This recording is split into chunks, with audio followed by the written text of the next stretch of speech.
Spectrum 375 has come in handy at the beginning of this job. We're cutting on frames, cutting out cross members.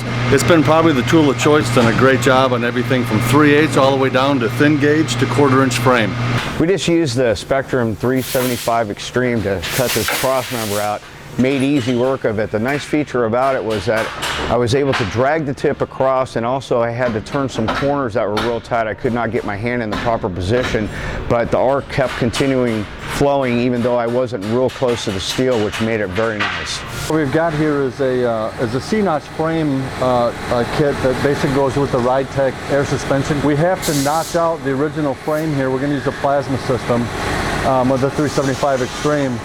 What we've also done, we had a bunch of rivets in here, and instead of actually just cutting the tops of the rivets and busting them off, we used the plasma system. Holes are a lot bigger, obviously, but this piece is going to get cut out anyway, so it didn't really matter if that hole was bigger. On this older truck here, we have a fuel line coming out of the cab.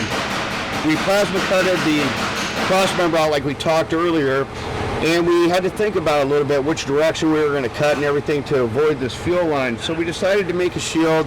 We put the shield over the fuel line, figured out our direction of angle to cut so that we were cutting away from the fuel line. What's really nice about this 375 X-TREME is we had to cut U-bolts that were holding the differential in.